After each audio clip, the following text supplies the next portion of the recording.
Now, okay, so I think, all right, so Fred, if you could unmute yourself.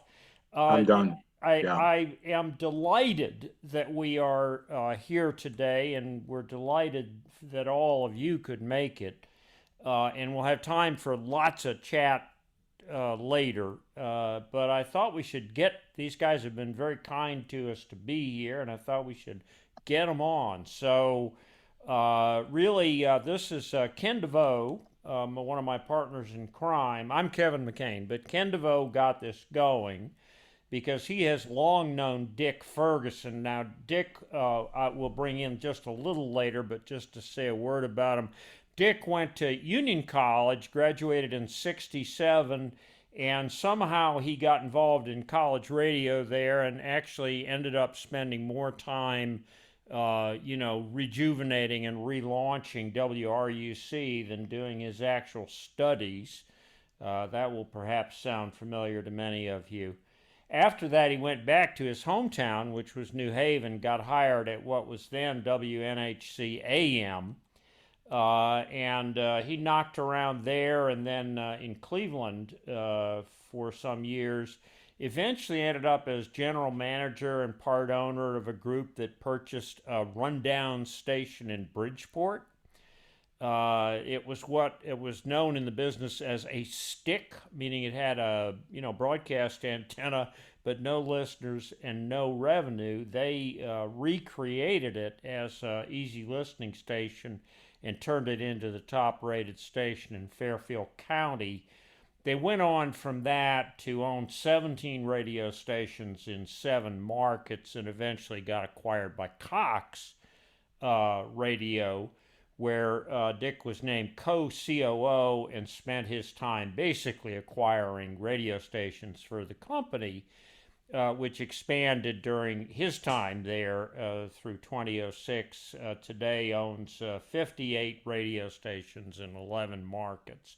So very, very vibrant. And one of the ones that they did a deal with was WYBC, and they were for years basically the mainstay of the commercial side of WYBC, which we may say a word or two more about.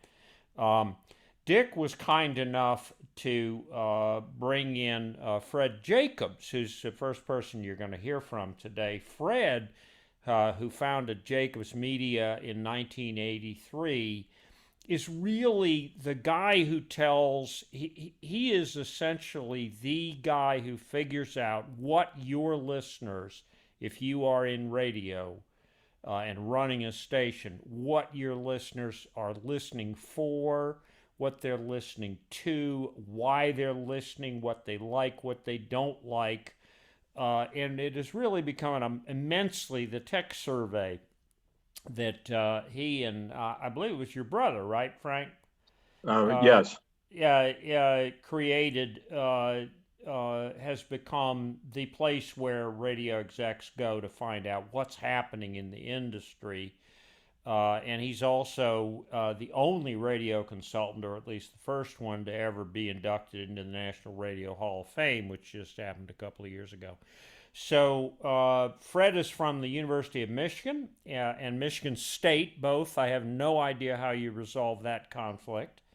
But I will turn it over to you, Fred. Maybe you can walk us through what you guys found in your latest tech survey, and then we'll come back, add Dick into the program, and we'll take questions from the audience. Okay, thanks, folks. I appreciate that, Kevin. Thank you. I'm going to kill my video now. I just wanted to thank all of you for letting me show you this data and walk you through what's going on in the radio business at the moment. Dick Ferguson, as Kevin mentioned, is the guy who got me into this. And I just want to say I revere Dick. He is one of the stellar owner operators really of all time, and really ran an amazing group of radio stations that didn't just aspire to make big profits, but to serve their communities. And you're going to hear a lot of those old themes as I go through the data.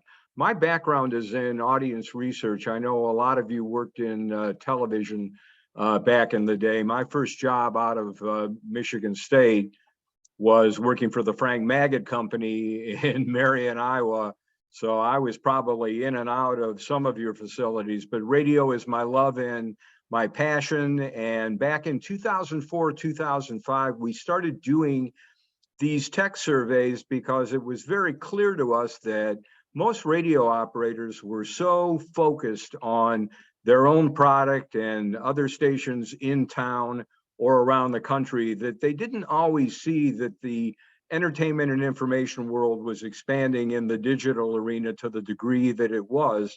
And so the whole idea behind Tech Survey was to really illustrate what are radio listeners doing when they're not listening to radio. So we have done 18 of these surveys since 2004, 2005. And I'll walk you through, as Kevin said, the brand new survey that was done in January and February of this year. Let me walk you through the methodology because it's important that you understand what this study is and what it isn't. It is an aggregation of sort of the coalition of the willing. 474 commercial radio stations in the US and Canada take part in this. It generates a huge sample of almost 31,000 people this year. These are mostly people from radio station databases, so they are not casual listeners. This is the radio listening core. And you can see the interview dates, very typical every year, Jan, Feb 2002. And this was going on this year during the COVID Omicron variant. A year before that, it was January, February of 2021.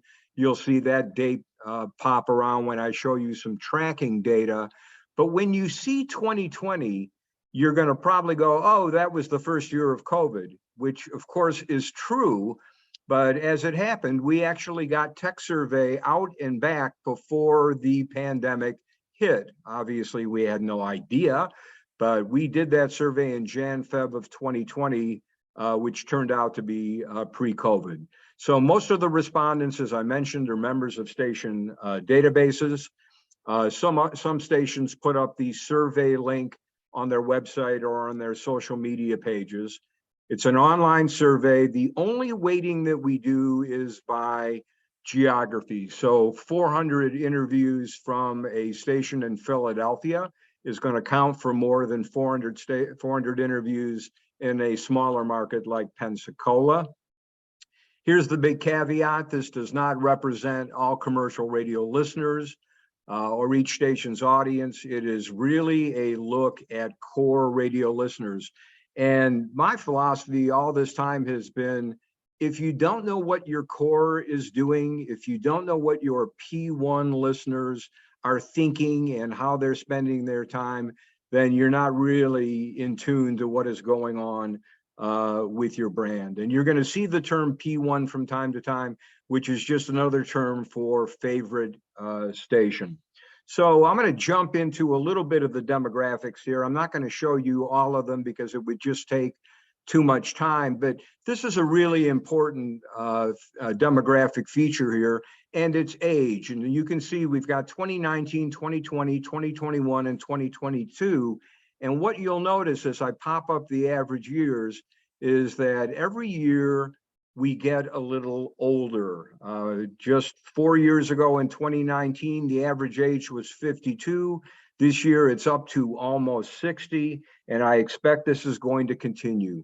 The radio industry is aging, and we are not replacing aging baby boomers and members of the greatest generation with Gen Zs and millennials. And ultimately, this is clearly an issue.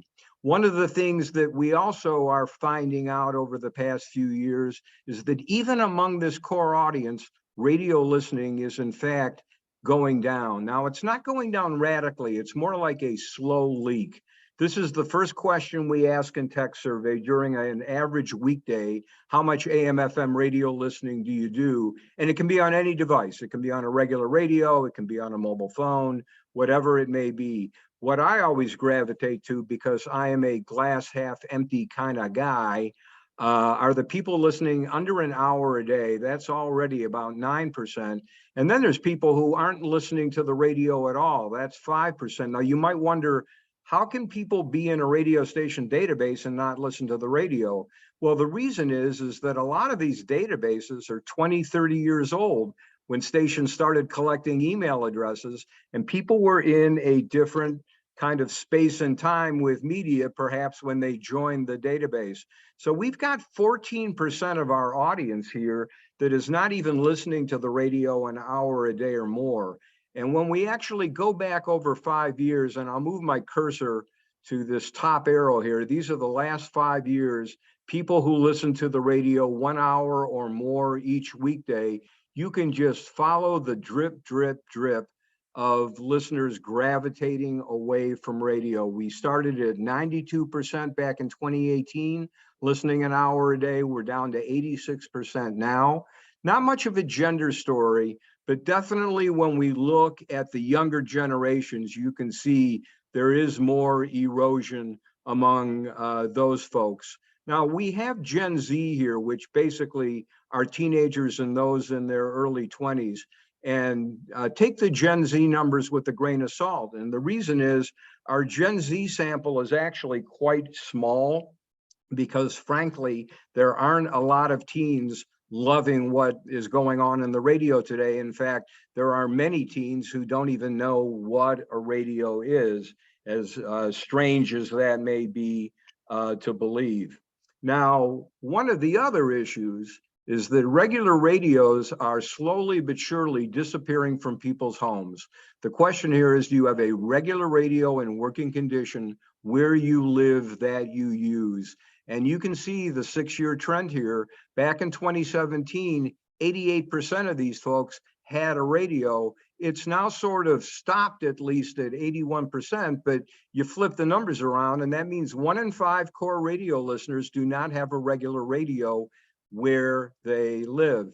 And this became a very poignant issue during COVID because people were stuck at home, unable to go out for a long period of time or choosing not to go out.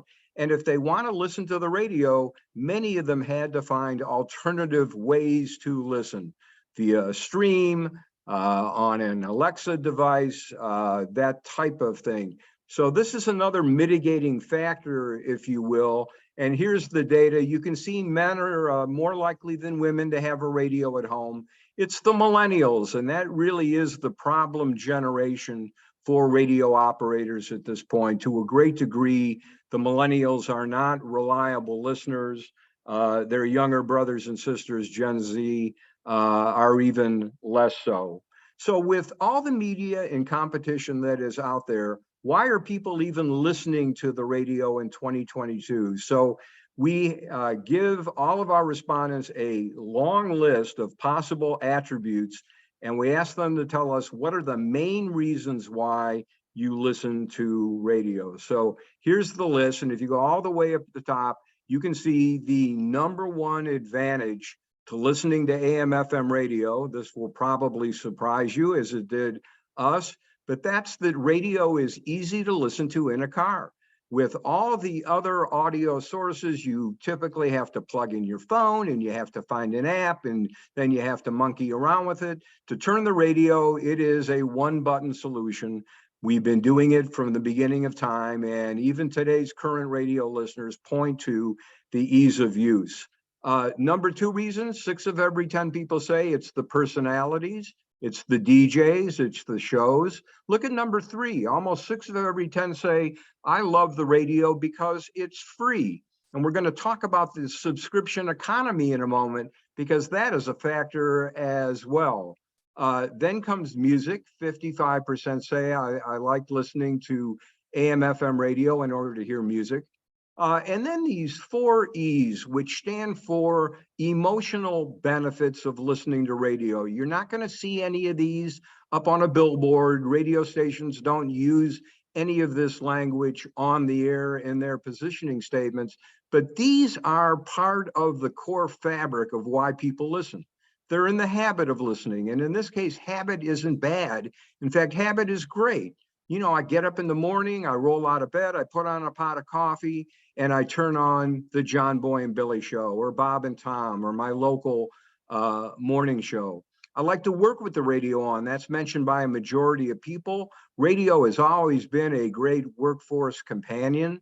Speaking of companionship, radio keeps me company, mentioned by 44% of people. So you can begin to kind of see a picture of what is going on out there. I do want to point out this green bar here, the local piece. And we're going to talk about, does local still matter on the radio, or with all the syndication and voice tracking going on, does local still matter? And the fact is that got a little finger happy there. All right, here we go. This is better. So this is an agree, disagree question. You'll see a few of these as we go. Agree, disagree, one of radio's primary advantages is its local feel. And they respond to this on a 1 to 5 scale, where 5 is strongly agree and 1 is strongly disagree. So you can see it's a no-brainer question, right? Almost half strongly agree that one of radio's primary advantages is its local feel. 4 of every 10 agree. That's pretty impressive. But when you look at it over time, you can see that slowly but surely, the local piece is becoming more important. And in fact, since COVID, the local piece actually has ticked up to almost the 50% mark. And we think the reason for that is, and I do a lot of focus groups, so I talk to a lot of listeners and hear their stories about how they use the radio. And a lot of people came to realize that even though COVID was a global pandemic, it really was a local issue, right? Are the schools going to be open? Which restaurants are serving? Do I have to wear a mask?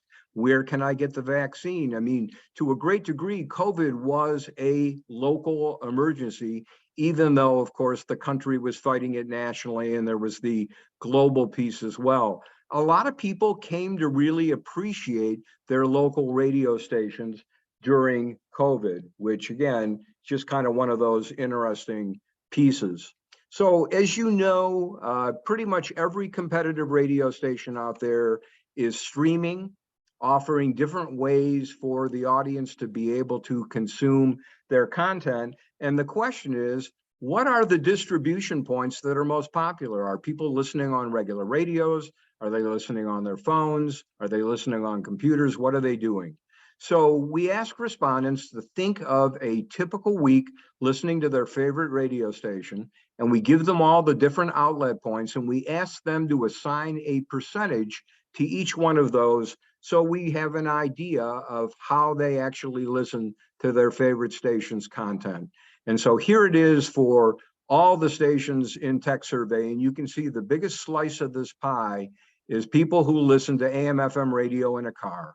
And that won't be a surprise to any of you. The car has always been critically important. In this case, this year, it's 40% of consumption of AM/FM radio takes place on a regular radio in a car. Normally, in a non-COVID year, it's actually higher than 40%. It will usually hover in the mid to high 40s, but since COVID, people are still not in their cars to the degree that they used to be. And so it's at 40%, but still the number one consumption point. The number two consumption point is people listening to a regular radio at home, work, or school. That's 21% of consumption. We can add those two blue slices together, and that's what that box is on the right. When you see traditional at 61%, that's listening to a regular radio in the car and home, work, and school combined, 61%. 35% of listening to the average radio station is occurring on digital devices. And you can see that in the green slices near the bottom and on the third hemisphere, if you will. Computer streaming, that's 17% of consumption. Listening to my favorite station on a mobile app, 8%. Off a smart speaker like Alexa or Google Home, 6%, and even a radio station's podcast coming in now at 4%. You're probably wondering, well, what did it look like last year in 2021? So I actually did you better than that. We've been asking this question for a long, long time. the exact same way. So I go all the way back to 2013. And the first line that I'm going to plot here is listening to the radio on a traditional way, on a AM, FM, regular radio in the car or at home, work, or school. Look at that. Back in 2013, that was 85% of consumption. It's down to 61% today. And conversely, when I plot out what is going on digitally on the green line, it is more than doubled from 14 to 35%. Now, these two lines are in no danger of crossing anytime soon, but as Wayne Gretzky might say, you can kind of see where the puck is going at this point. And there's no doubt about it that digital is becoming a much more important part of the equation as radios are disappearing from people's homes. And if we leave it up to Elon Musk, disappearing in people's cars.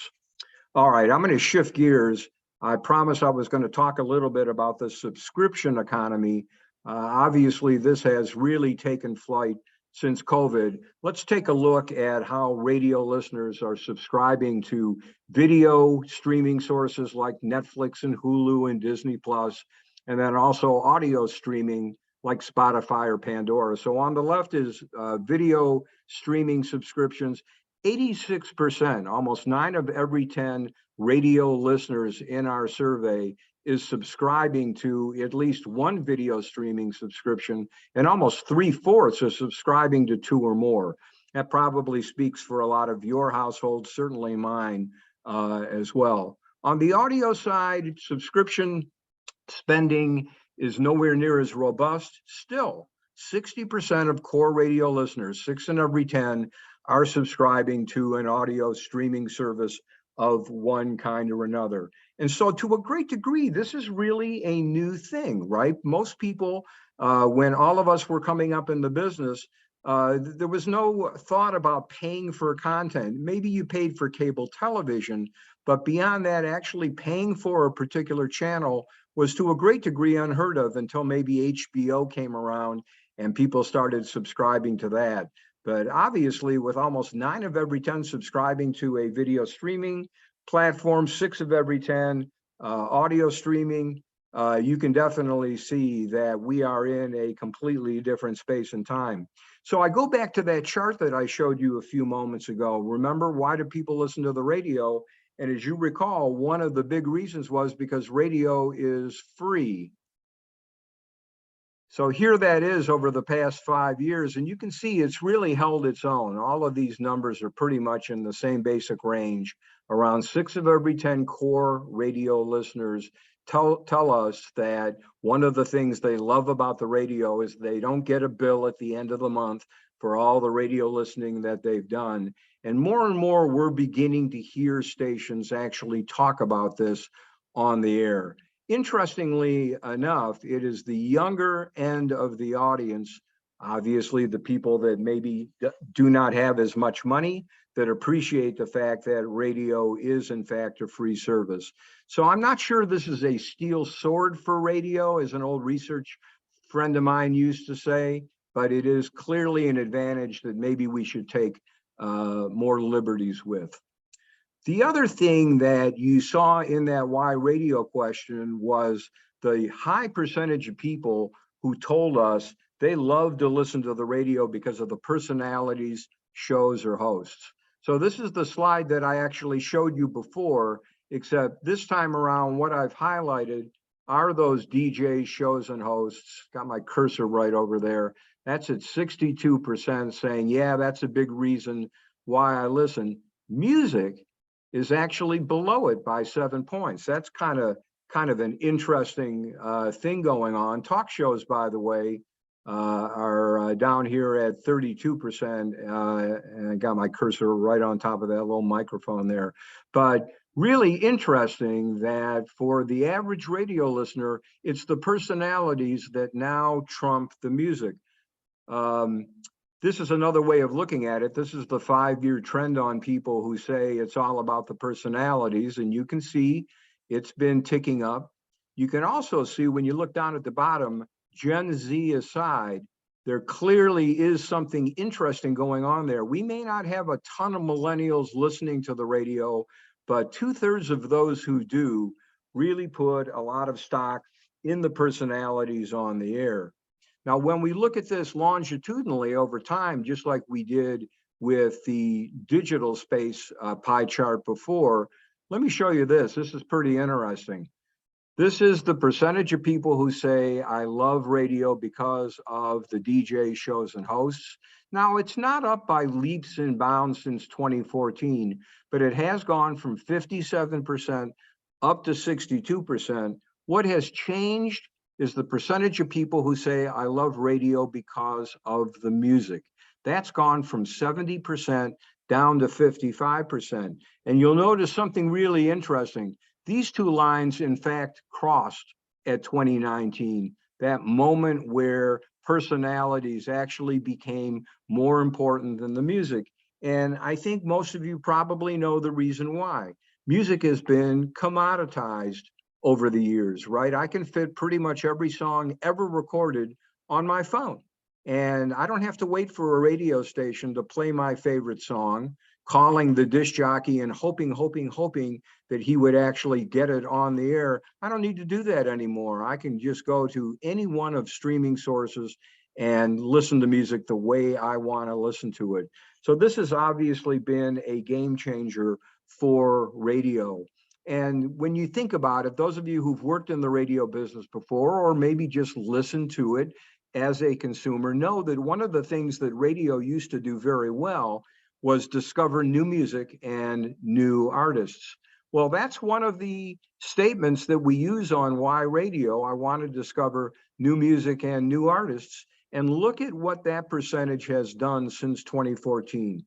Back then, 39%, about 4 of every 10 people told us, I love radio because they help me discover new music and new artists. That is down to 23% now.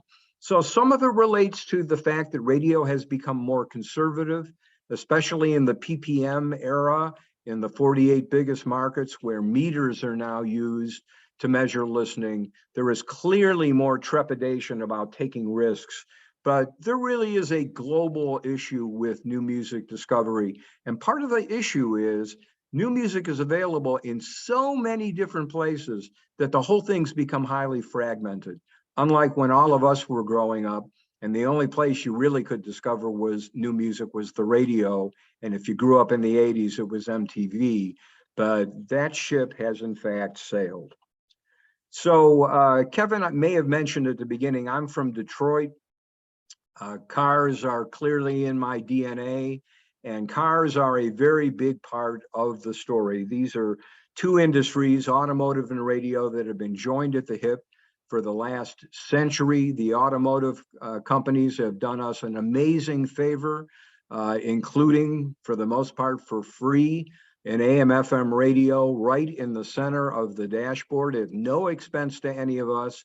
They can't even monetize it. We get to do that. That really was the business model for decades and decades and decades. When we ask people, how much has your radio listening changed in the past year, more or less or the same, about 11% tell us they are listening to the radio less. So we want to know what's going on with that. Why are they listening to less radio year to year? So here are all the possible reasons why. And you can see the number one reason is I am spending less time in a car. Now, back before COVID, when people were commuting to work the normal way, this was no big deal. But it has become a much bigger problem for radio since the pandemic, and now that so many people are working from home. The number two reason is a lifestyle change, and that can be anything. That can be I retired, I moved to Topeka, I changed jobs, I graduated from school, I'm working from home now, any of that stuff. And then we get into the more tertiary reasons why people are listening less. There's more audio options in the car, radio plays too many commercials, that kind of stuff. And it goes down from there. But pre-COVID, it was commercials and talk and repetition that were the big issues. Now it's spending less time in a car. There is good news. When we actually look at the people who say, I'm listening to less radio because I'm spending less time in a car, you can see pre-COVID, that was only about 30% of our sample.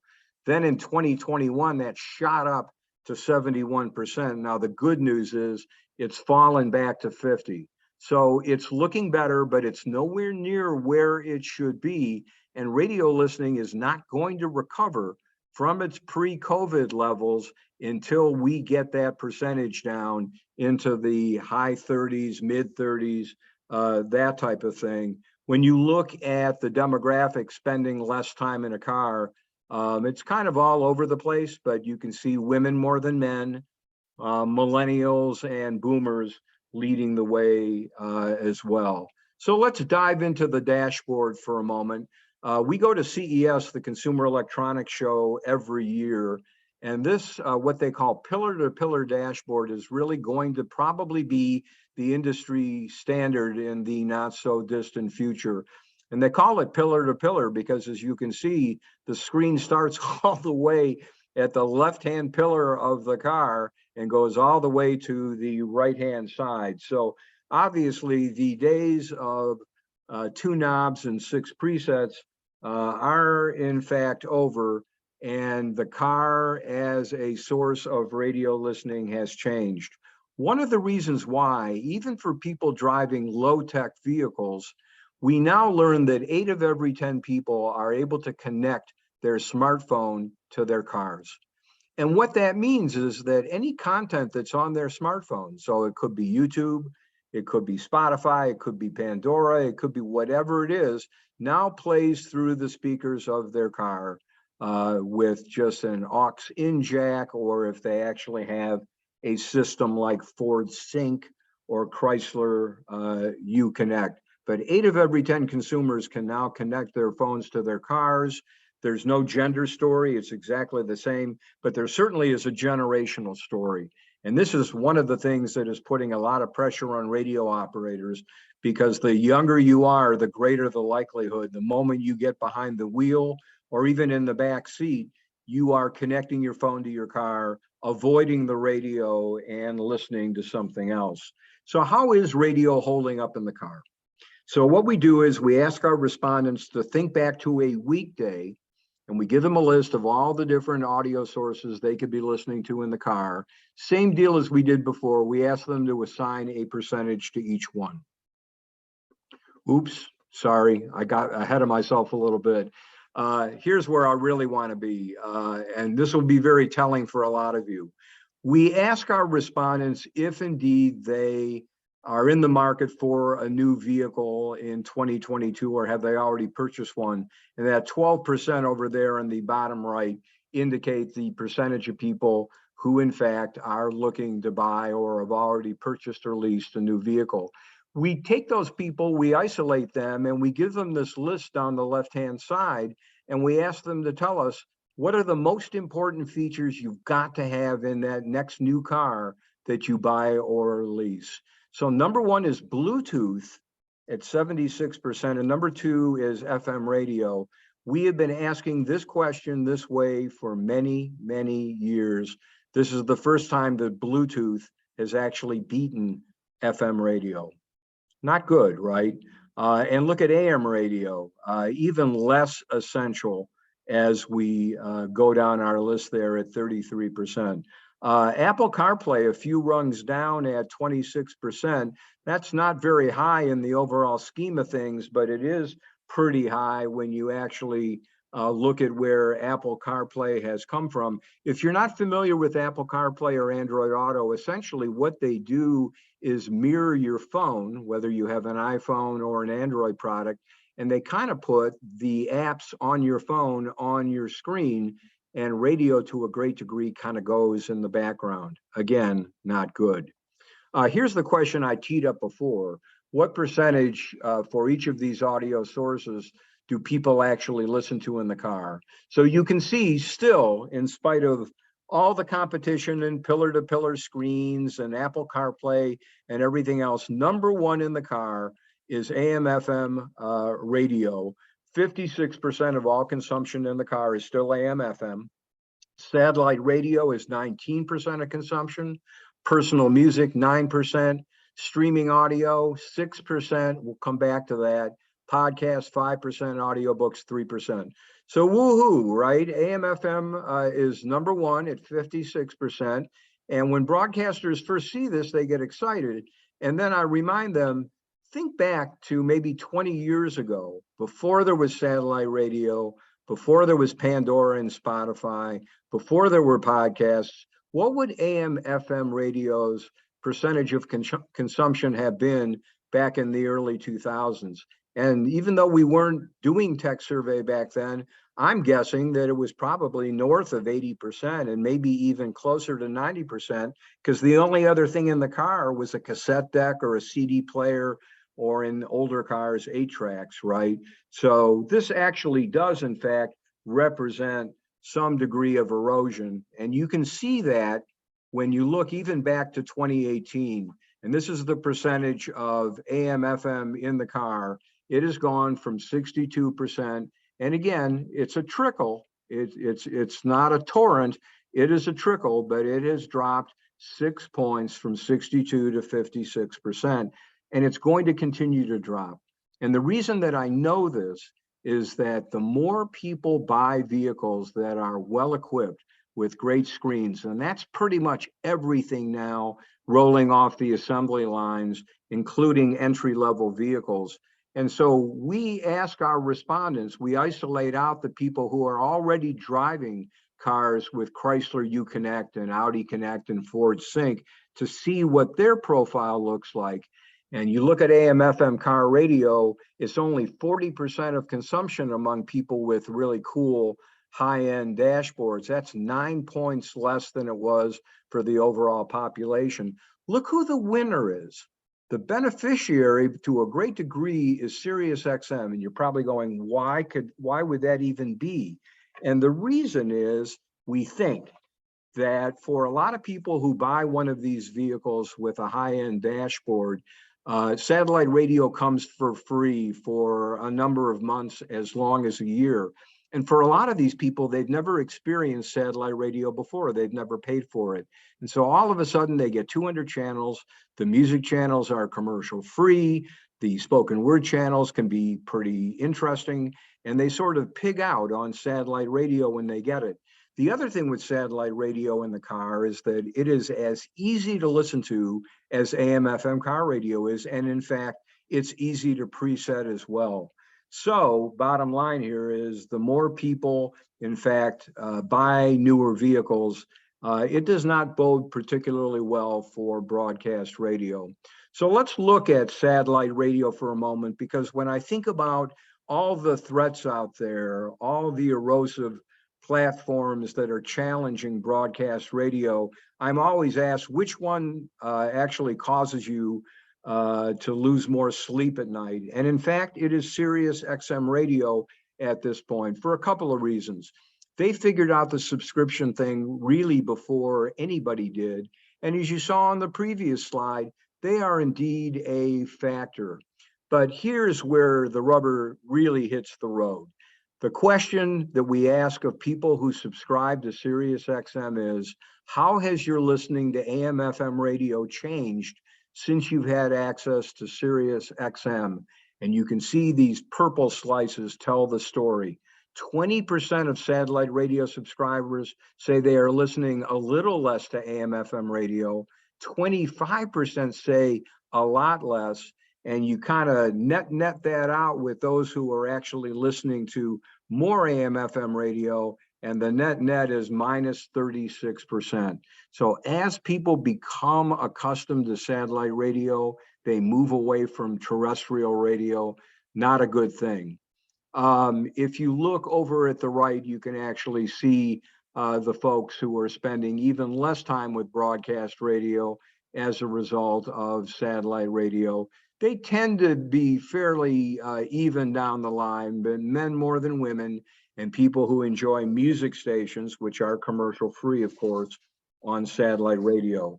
I knew you'd ask about podcasting, because this is the hot one at the dance, as they say.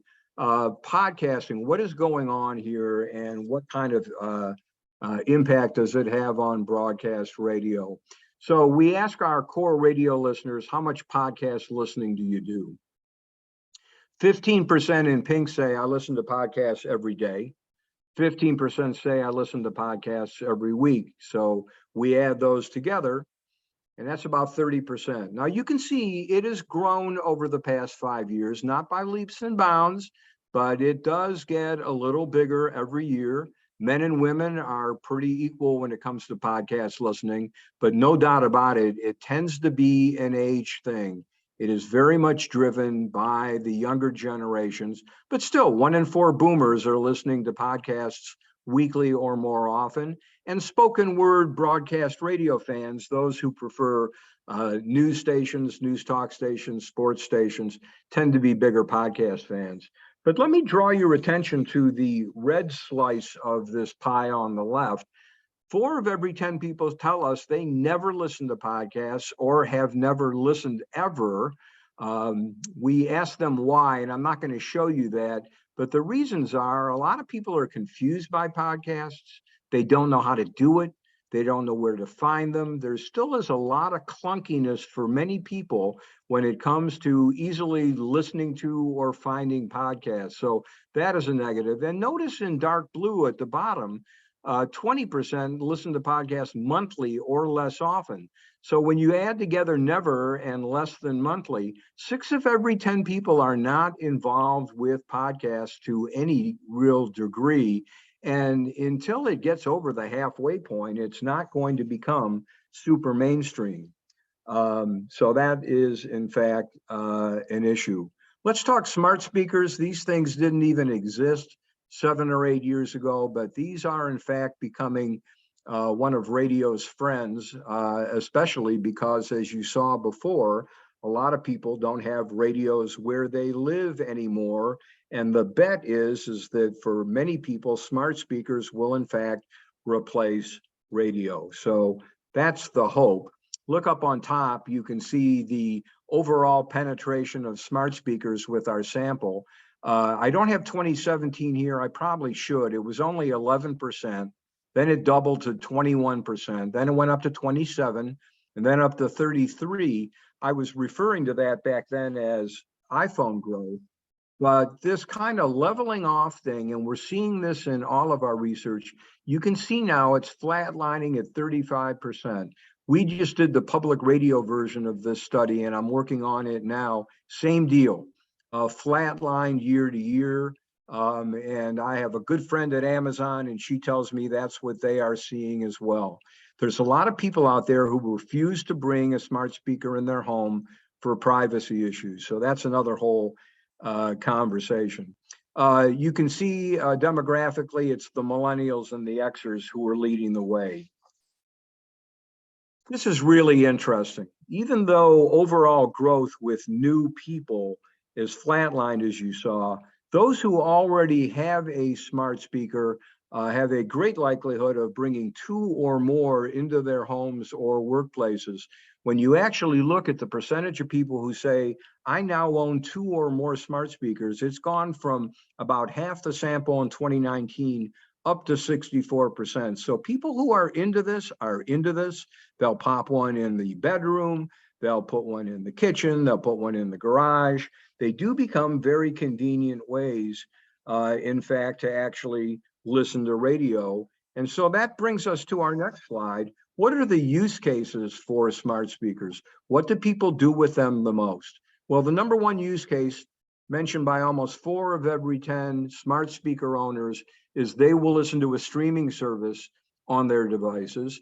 Number 2, mentioned by 1 in 3, is the timer. Alexa, set the timer for 2 minutes.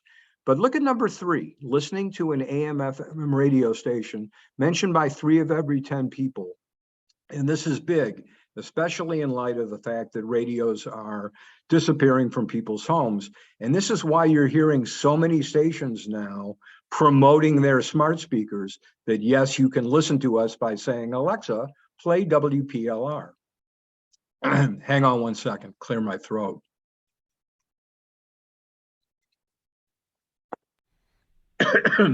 And Fred, we should move on too, because I don't want to lose time for questions. No, we too. won't. There's too much great information here. I'm This pretty is much done wonderful. here. Let me just hit mobile and then we'll get out of here and get into conversation. Mobile is obviously huge. Up here on top, you can see the percentage of people who have downloaded an app that is radio music oriented.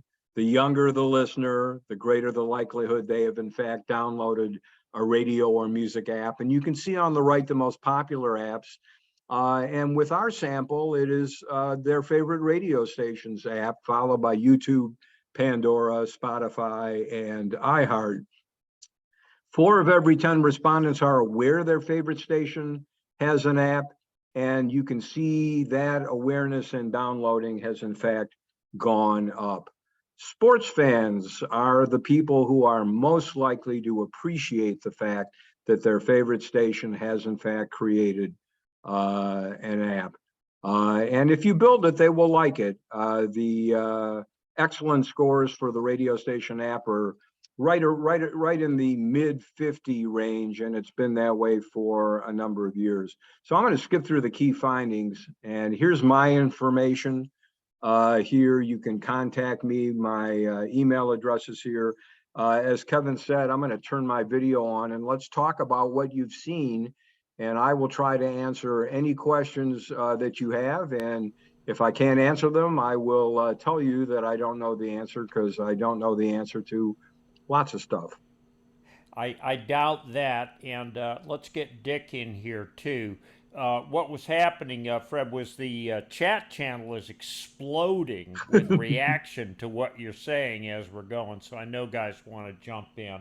And that's good. I'm glad I didn't see that. It would have made me nuts. So, no, it's great. And I also want to thank you. I called you Frank by mistake, and you saved okay. my butt. That's how you know. No. Fred's a real radio guy. So, all right. So let's do open this up. And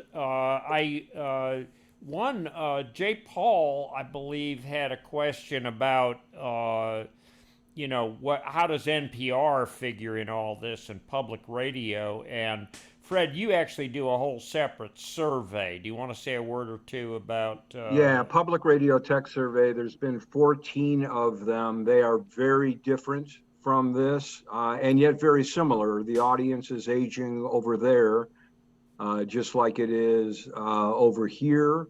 But public radio listeners, by and large, are a lot more satisfied with their radio stations than our commercial radio people. The audience is also massively more educated. The average public radio fan has an advanced degree.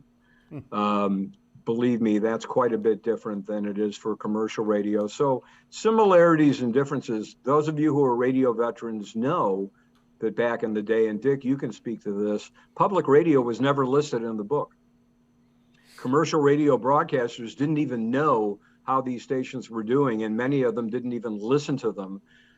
Since PPM, they are all listed in the book, and there are markets like Boston and San Francisco and a number of others where the public radio station is number one. NPR has just done an amazing job over the years. We consult a lot of public radio stations, and that's why we do the survey. If you go to our website, jacobsmedia.com, and you click under tech surveys, there are free decks available of these kinds of slides for public radio if you're interested. Can I make a comment? I'm Bob Potsner, Yale class of 75. I grew up in Shelton, Connecticut, so Mr. Ferguson will know some of the stations I'm going to mention. And your data is phenomenal. I was sports director at WYBC. I did Yale football for 4 years at a show at Carmcosa. And at WELI, I think it was, when the Giants played at Yale Bowl, I did shows from Yale Bowl. I grew up with radio in my family from the Valley. I like WADS, WELI, and my family and I listened to these stations because of local news. I live in Richfield, Connecticut now. I spent 15 years on the Board of Education. When I was a kid, if there was no school, where would you go? To the radio to find out about no school. Listen to high school football. There's a guy who's the coach in our area. You listen to on a local radio station.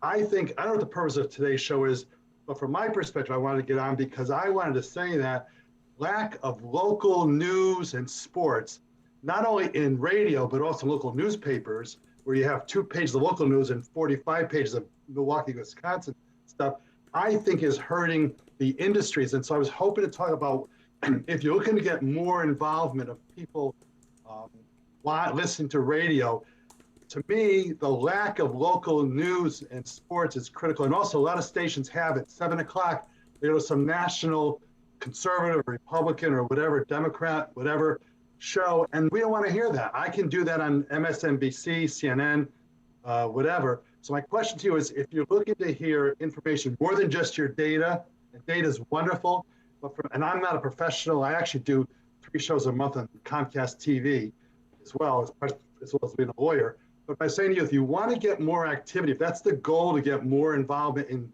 radio, I think the view ought to be, how do we get more local stations doing local news? When we had in Richfield a 5-day blackout, there was no way to find out when it's coming back on the radio. So I don't know how that deals in with your phenomenal data, which even as a lawyer, I'm spinning my head as to all this different freaking information. But get into hardcore, what are you going to do in radio to have local news, sports activity, so people come back and listen to that versus some Howard Stern or whatever? That's my question or comment. I don't know if it makes sense, but that's where I stand. Yeah, this is Dick Ferguson. Go ahead, Dick. Yeah, you know why. why. Throwing a comment here. And I've got 2 radio friends, John Harper and Dennis Jackson, listening to this as well. My guess is that if you take the number of people that work at WSHU, public radio station in the Fairfield County area, and Connecticut Public, and add all those actual bodies together, it exceeds, with the possible exception of WTIC in Hartford, all of the local news people on all the rest of the radio stations. John, you think that's a fair statement? That's exactly right. Yeah, and they don't want to spend the money. I mean, and to a great degree, I mean, they have conceded the local piece to some degree to public radio. But the other thing is, I mean, I don't know how many of you all read Axios and saw what happened last week, but Axios has created these local newsletters in 30 markets, and they really cover local news well. And you may have noticed last week an old broadcast company actually bought them, and that is Cox. That's correct. Right. The Cox Axios. sisters, they bought Axios because that's their way to get back in. So, yep. Dick, I mean, I'm sure when you saw that, you had the raised eyebrows, but it's really a smart purchase, I think. Exactly. It's not economical. You can't make it work with newspapers, but you can make it work with Axios. And I think it's a brilliant move on Cox's part, I think. And Axios is really a high quality operation. And if those of you who read Axios, what's it all about? Smart brevity. They know that the average person, that's right, just give me the headlines and all the rest. You can go deeper on a lot of these stories.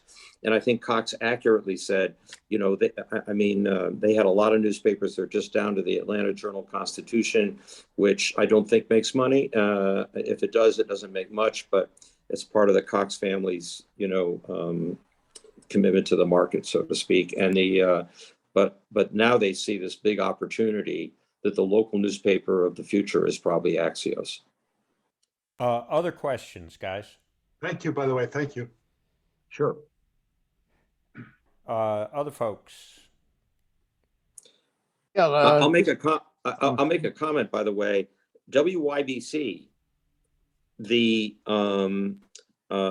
is probably the most local radio station in the New Haven market. They own the African-American community, and that radio station is not just a radio station. It is really part of the community. And WYBC in the ratings is usually number 1 or number 2, going back and forth with WPLR. And it is really a powerful force in the community. Yeah, could I jump in here about that? It's kind of go. By the way, Dennis, hi. I haven't seen or heard you in years. For those of you, just let me interject a little bit about how WYBC operates today versus when you all were back at the WYBC as students.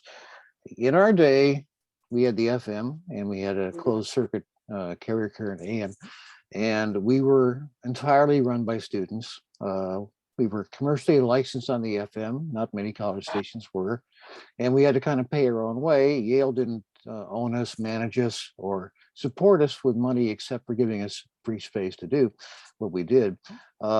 That whole operational thing over time was not sustainable financially, and it came to the point where we almost risked going dark because we couldn't stay on the air money-wise. And I'm condensing this a lot, but this is when the then owners of WPLR-FM approached us about becoming partners with them in a joint sales agreement by which we give them the right to sell the advertising on WYBC-FM. They keep that money, and in return, they pay us an agreed amount per year. That's how we generate income for the organization. And the money that WYBC-FM generates is what supports the student operation. And the student operation today is an internet radio station. So it's very, very important for the sustainability of WYBC, which I think you're all interested that it be sustainable, is how we can continue to make WYBC-FM a commercially successful, viable operation to keep that revenue flowing. And as Dick said, we are an urban formatted FM station that we do very well in the market and the ratings, and largely because, as Dick said, we don't just play music, we are very community centric.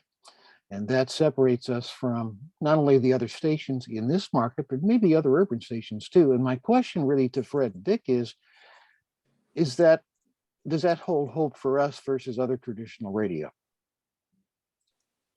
Can you repeat that one more time? Does what? Does that way of operating now, especially being so community centered, does that hold hope for us at WYBC-FM for sustaining some success there in the traditional radio arena? Yeah, I think that in many ways WYBC operating as an urban radio station the way it does, with its strong local ties.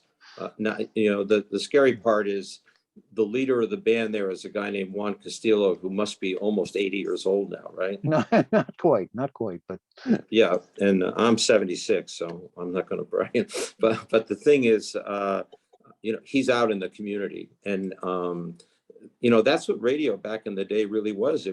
They had great community ties.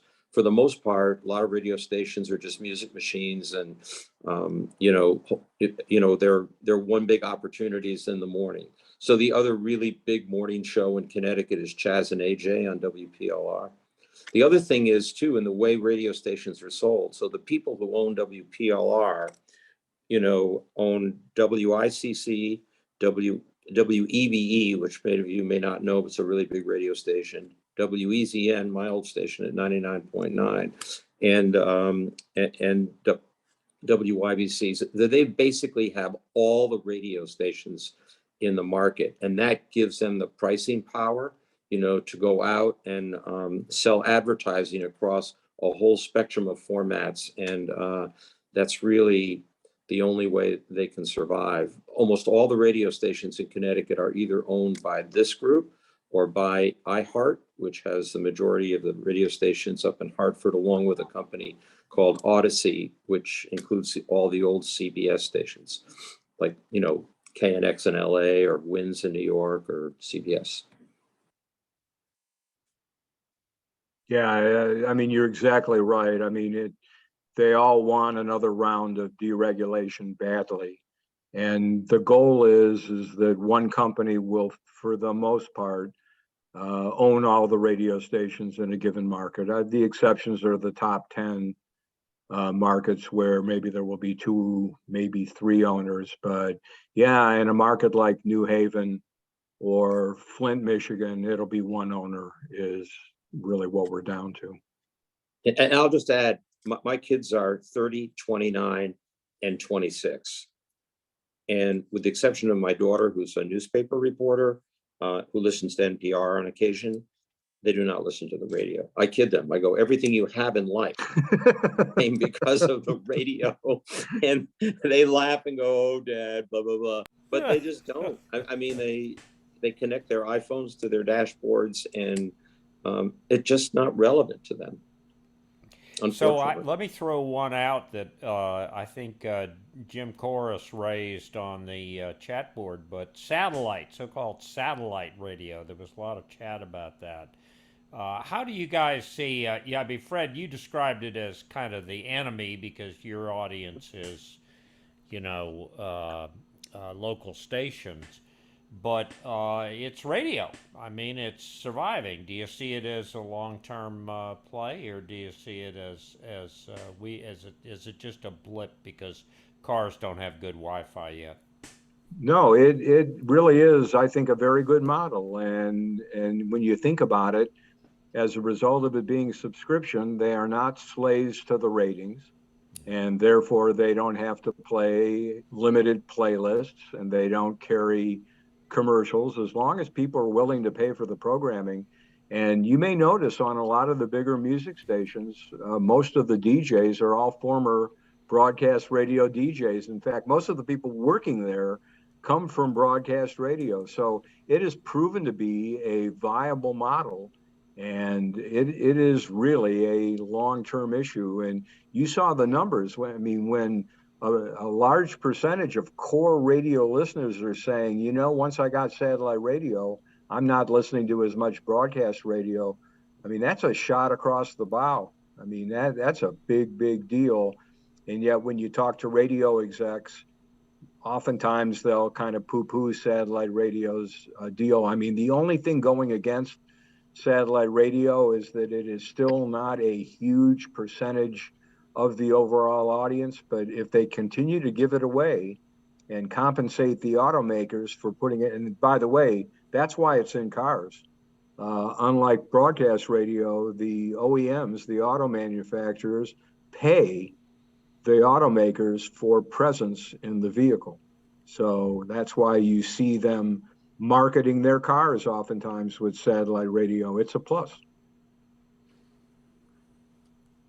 In my personal experiences with people that I know, men in their 50s, 60s, 70s, they are big fans of satellite radio. I mean, they lock on to a particular channel that plays their kind of music, and they're just really, really big fans. And I talk to them. Would you go back to broadcast radio?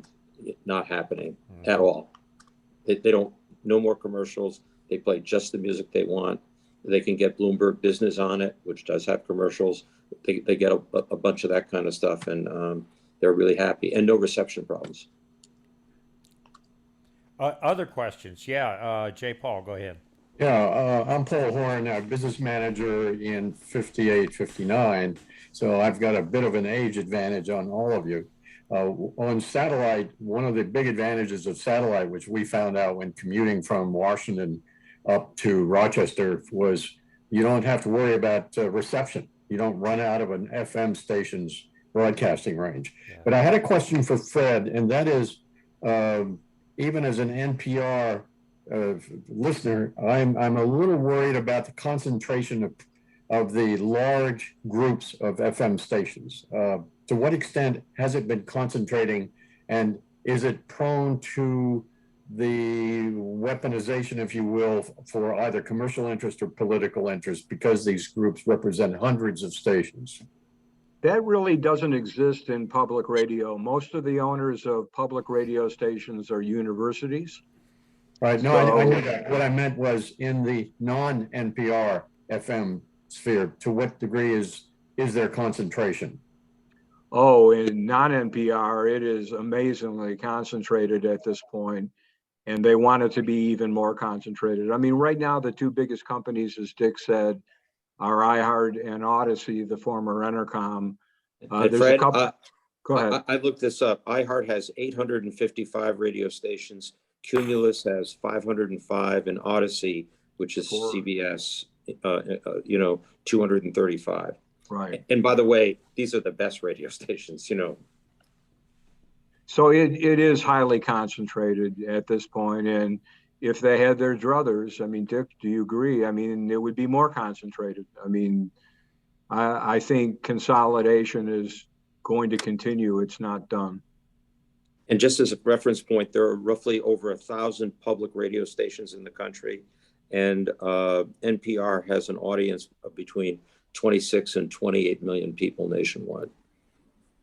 My name is Bill Latinay. I wanted to put in a claim to be the oldest Yale person here. Paul, you were there 58, 59. I graduated in 58. And I was the classical music director for the FM radio station. And at the time, we had no idea that that would turn out to be the lifeline that would keep WIBC going, as apparently it has. I just want to mention another thing about public radio. I live down in Chapel Hill, North Carolina, and there are 3 public radio stations, one of which carries the NPR talk kinds of stuff, one of which carries jazz. It's from WNCU, and then there's a classical music station that is 24 hours. And so there's no reason I ever have to listen to anything commercial. Yep. I mean, most public radio stations, the successful ones, are what they call NPR news stations. But yeah, there are still, I mean, the only jazz and classical that is really on the broadcast radio airwaves right now is public radio. The commercial guys have dropped all of that because those formats have aged out. I mean, that's the other issue in broadcast radio, is that if your format doesn't appeal to 25 to 54-year-olds, you're not viable. And obviously that's a limitation, especially to all of us on this Zoom call. So we're all outside the demographic that they want. So myself absolutely included. To give you some idea, by the way, in terms of radio stations, the top billing radio station in America, which is WTOP, an all news station in Washington, D.C., bills $62 million. The second station is KISS FM, a top 40 station in L.A., bills $39 million. And the next 8 radio stations all bill somewhere between $28 and $29 million. That gives you some perspective of, like, you know, what the biggest radio stations, you know, generate. You mentioned the number of 26, 28 million listeners to NPR. What sort of numbers do you have for these large chains, these 3 or 4 companies that own so many hundreds of stations? Oh, they've got much bigger audiences than that. I can't quote you figures, but when you own 800 and something radio stations like iHeart does, I mean, you're talking well into the 100 million zone by the time you add it all up. I mean, that's a lot of radio in a lot of markets. Oh. Yeah, could I ask, Dick, I think this is more for you. When you talk about iHeart and Cumulus, my understanding was that a while back, and maybe it's not the case anymore, that they were both very highly leveraged companies that were in some sort of financial thin ice. They both went through bankruptcies, right, Fred? That is correct. And there are rumors now that Odyssey may end up in the same plight. Their stock has been under $1 now for about 35 days. It closed last Friday at I think around 71. It actually had a little growth spurt at the end of the week. Yeah. But yeah, there's every likelihood that they might befall the same fate. But yeah, Dick, you're right. Both iHeart and Cumulus have emerged from bankruptcy. You know, just to give you some idea of this, in the peak of radio in transactions, at some radio stations historically sold for 10 to 11 times trailing cash flow. And then there was FM stations back when FM was just starting. They were often sold for what they called stick value, stick being the tower, basically. And so an FM station, people bought it in terms of like, okay, well, to give you an example, we paid $450,000 for our first FM station in Southern Connecticut, one of the premier signals, 99.9. That radio station at the peak was probably worth $22 million. And today it's probably worth $7 million. And it does probably $2 million. It's a very profitable radio station, but what if there are no buyers for radio stations, that's the problem. That nobody, these three big guys own most of them, and there's just nobody who really wants to buy them. That's the reality of it. Your guy in Connecticut there, Warshaw, who you were talking about before, Right. Dick, you didn't mention him by name.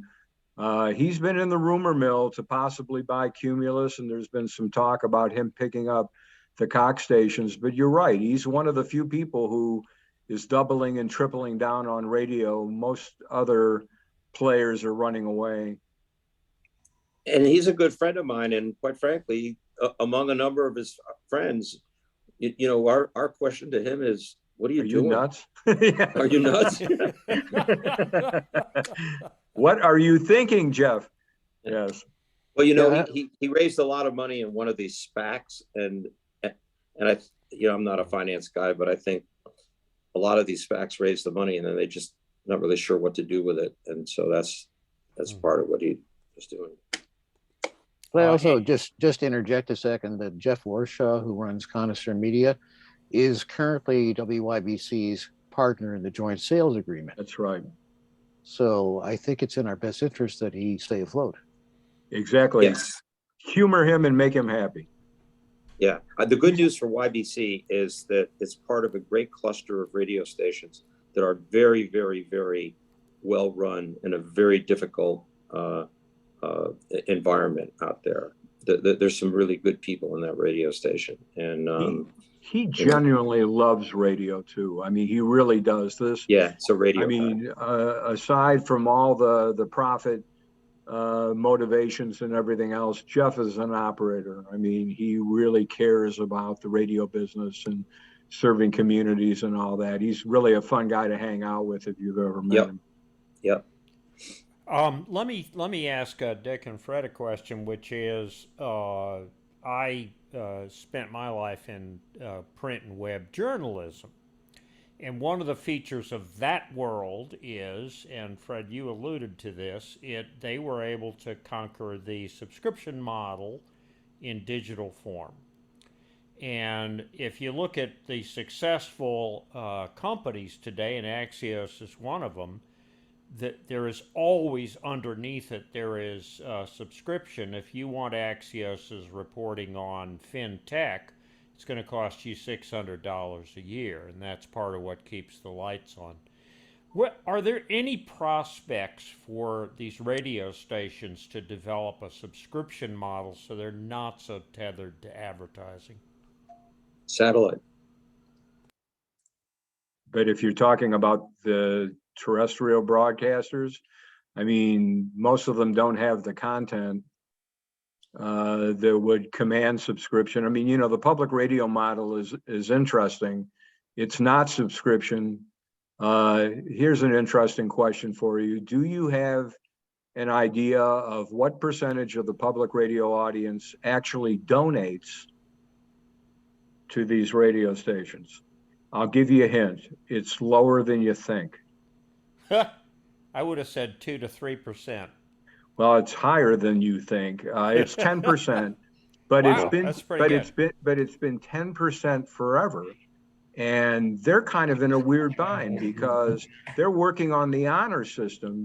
They're hoping that if you listen a lot, you'll feel compelled to support them, and yet obviously 90% of their audience doesn't feel that way. And I would venture to say that most of those people are subscribing to Netflix.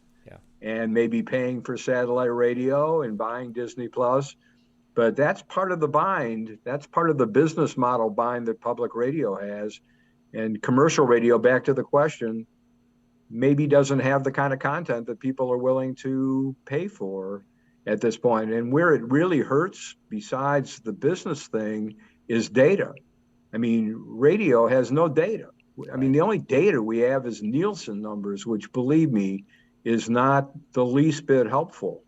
And yet Axios knows email addresses, and they can dig a lot deeper and find out more about their people like a social media platform would. So radio is really operating at a number of different deficits. But if radio can complete the transition from over-the-air broadcast to streaming, all of a sudden they have super data on what's going on. They know exactly, they're like Spotify. They know what you listen to and for how long and when you turned them off. And Dick. Yeah, but here's the issue with that. Thank you. Yes. Yeah, the issue with that is in the radio world, one of the great things about radio was you had a limited number of competitors. Typically in a market, you had 22, 23 radio stations you were competing with, many of whom did not have great signals. The minute you go out on the internet, you're competing with a million. I mean, you know, so the only thing that distinguishes you is your local content. And that largely on radio stations other than NPR are morning shows. So the Chaz and AJ morning show on WPLR is a huge show. And that's, I think of WPLR, I think more than 50% of all the revenue takes place between 6 and 10 in the morning on that show. wow. Well, and look, the other thing is, and Dick, you can attest to this. Radio people have looked at digital in much the same way that Kodak looked at digital. You know, their business was film. And even though they were actually the developers of digital cameras, they couldn't get out of the way of continuing to support their traditional business. And that's been a real issue in radio circles. I mean, that's why we've been doing these tech surveys, is to make the point that you've got to embrace digital. This is what people use. And you've got to make your content available where people are. And when people don't own radios and cars are being filled with all this other content, the really cool thing, I mean, there's a company called Xperi, and they do HD radio, and they've perfected a technology so that if you're listening to Chaz and AJ while you're driving to Boston, when the terrestrial signal runs out, it seamlessly flips over to the stream. And so you can continue, just like satellite radio, you can continue to listen to it. And then when you drive back closer to New Haven, it flips back to the tuner. So and how many of you have tune in your car?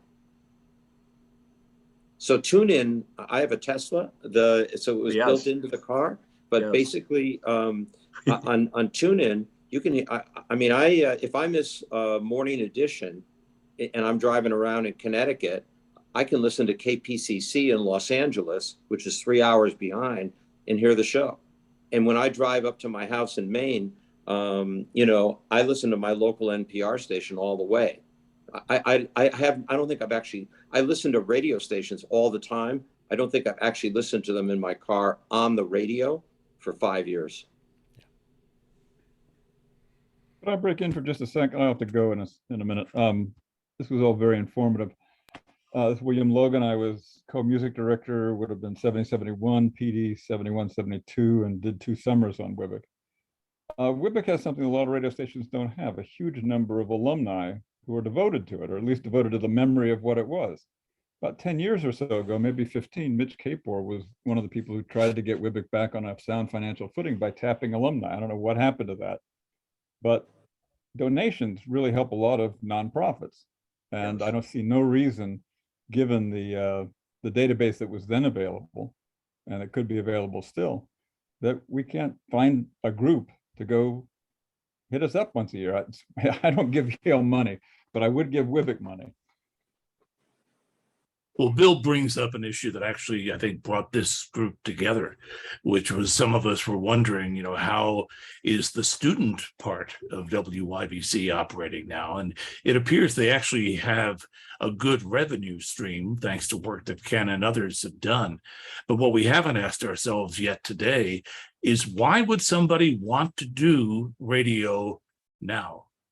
If millennials don't have radios, and can't really have the same connection to an audience that we did back in the day, what's the motivation for a student to do a radio show? Is it a radio show or is it a podcast? That we haven't been able to crack at all because we're too damn old. But I don't think money's the answer. No, I mean, the question that I'm glad you haven't asked me is, would I recommend that a high school student pursue radio as a career? So thank you for not asking me that. Yeah.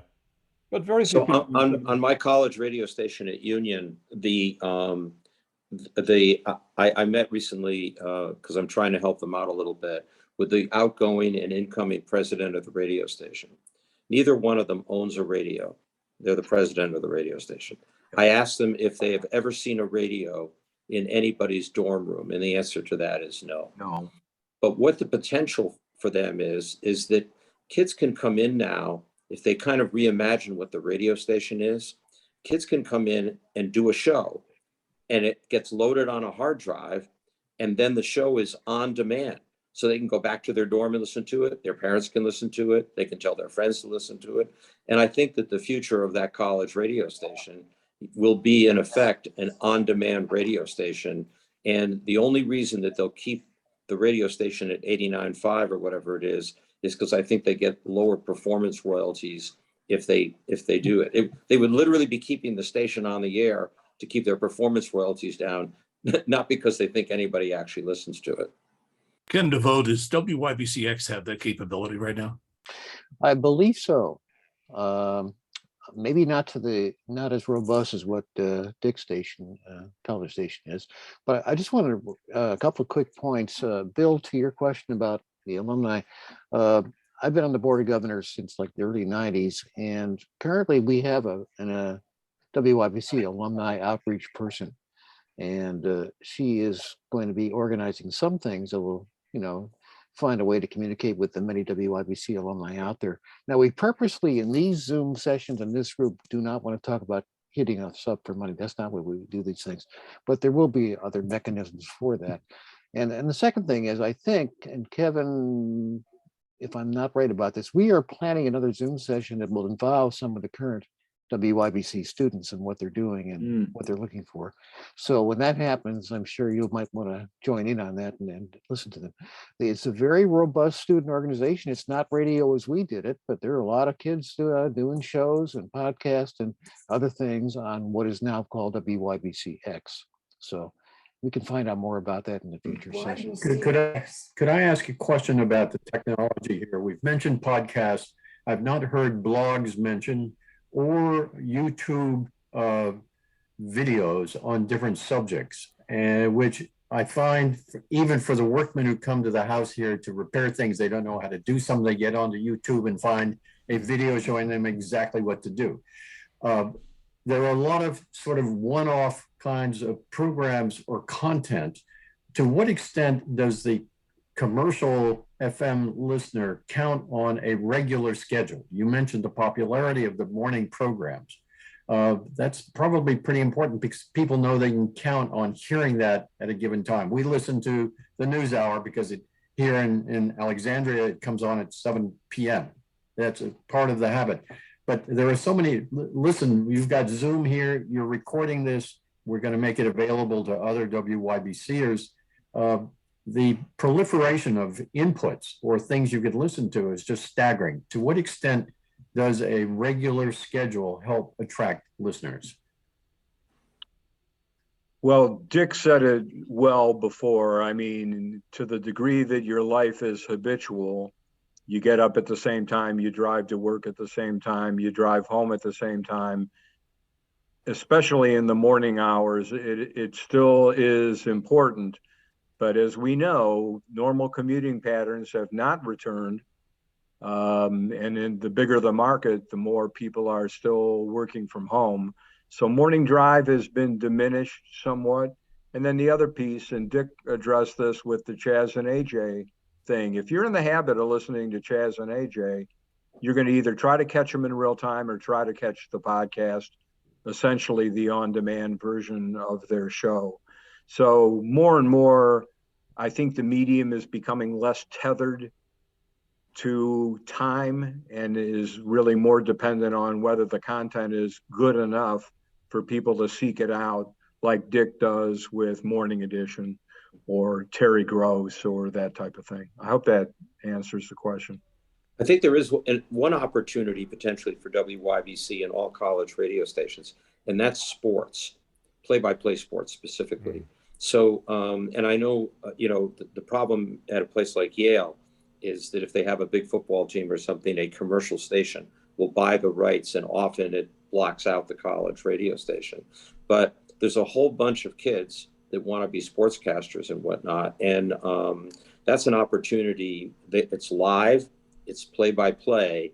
And I think, that there's an opportunity for the radio station to function, like a radio station. But once again, that broadcast may not need to be on, the actual radio part of it. It's just a live stream that they access through WYBC, so that, you can hear a Yale basketball game, which I suspect is not on the radio. Now maybe there's closed circuit feeds and video of these things, at a place like Yale. But I think for the Union College radio station, and they can sell that. I think that's great. Guys, we're pushing an hour and a half, and I am thinking that we maybe should call a formal end to it, though I will leave the room open for any who want to stay on. Ken T., the point that you made, the two future ones we're looking at now are, we do want to get a bunch of the current Yale students on who are doing streaming, and let them talk about what they're doing and why and how they do it. And I think to the question that Kevin McEwen was raising, that would help greatly in terms of giving us visibility into what, if anything, those folks need.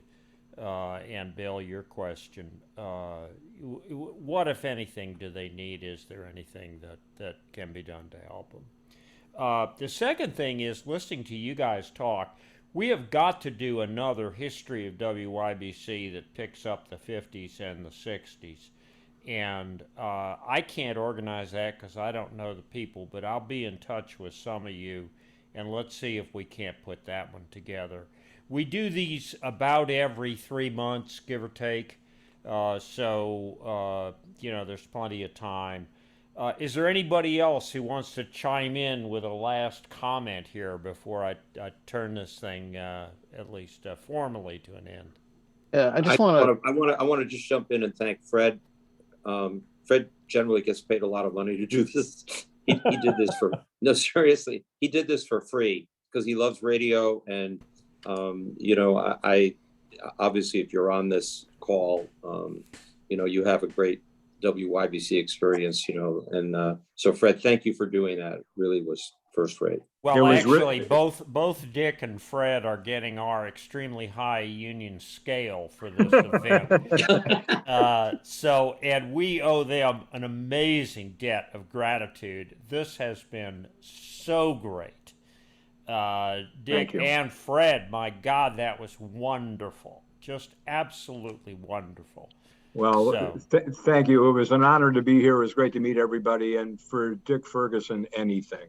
So that is the way it is. I need to go soon. As you can see, I'm going to be in pitch black in a few moments at the rate it's going. Thank you, everybody. All right, thank you guys. Fred. Thanks so much, everybody. Good to see you. Bye-bye.